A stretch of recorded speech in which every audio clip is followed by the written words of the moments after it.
The Outer Worlds 2 was a game that I've been dying to play since it was revealed. And open world fatigue killed it for me in less than a day. Hello crows and non-crows alike, my name is Joe Mack, otherwise known as Support Crow, and today we're talking about open worlds and how, for me at least, have started to become a burden. If you've been watching the channel, then you may have noticed that I play a lot of RPGs.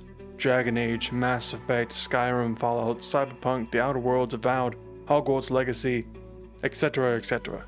The vast majority of these games feature an open world, so I'm kinda burnt out. I'll admit it, I'm completely toasted right now, and it's hurting my enjoyment of not just create a character RPGs with choices and consequences and companions and all that fun jazz. It's also hurting my enjoyment of any game with an open world. I started playing Final Fantasy Rebirth, got to a mission where I talked to the robot kid about setting up the signal towers or whatever, and then I opened up the map, got nauseated, and turned the game off. I have yet to finish that game, period. I got a hold of Assassin's Creed Shadows knowing it was going to have an open world, and yeah, I couldn't do it.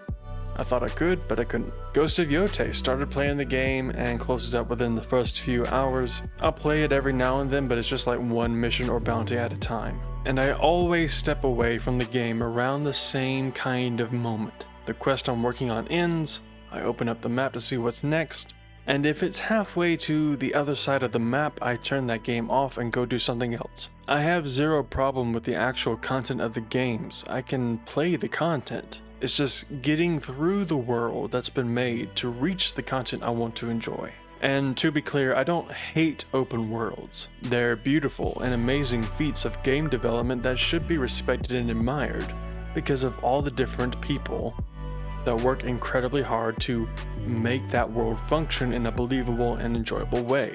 It's a feature that has been actively worked on since the first Ultima game in 1981. I'm just burnt out on those types of games. An open world used to be very exciting to me because, oh wow, a new sandbox to play in, I can't wait. That joy is kinda dead now. I'm sorry, but open worlds to me now are not features anymore.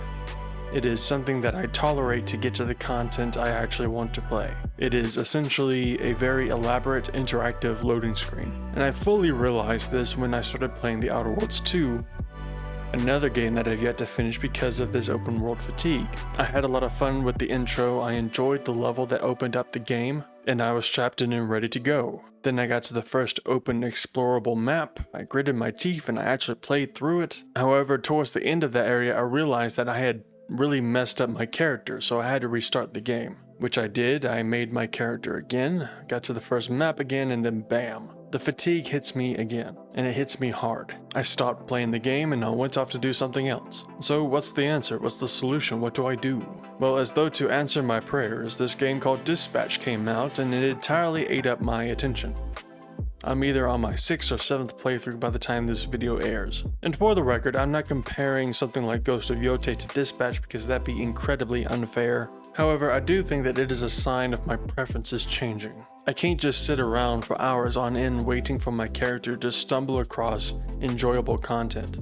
My attention span is not that great to begin with, and I will rapidly lose interest and play something else and find something else to play. A game like Dispatch doesn't give you the opportunity to let your attention slip. It gives you meaningful content, followed by more meaningful content, and then it keeps giving you more meaningful content until the episode ends. Nothing about that game feels like a waste of time or energy. Open worlds, by their very nature, demand time, energy, and attention to move from one spot on the map to the other. And when you get to where you want to go, you are also taking the gamble that the game is going to offer you something that is worth the time, energy, and attention you've already provided. So when you run across the hinterlands in Dragon Age Inquisition to find an escort quest that has you move this slow-ass buffalo up a hill, that's not a rewarding experience. Another great example of this issue is the vast majority of Starfield. Skyrim was the game that made me fall in love with open worlds, so it was kind of morbidly fitting that Bethesda would be the studio that would kill it for me. Another good example is Avowed in the first Outer Worlds game.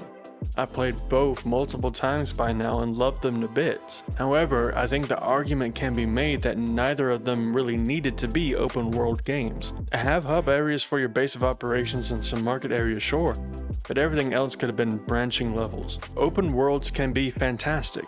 Skyrim, The Witcher 3, Baldur's Gate 3, Assassin's Creed, Black Flag, just to name a few. However, I think there's many games out there where just having an open world is treated like a reward in and of itself.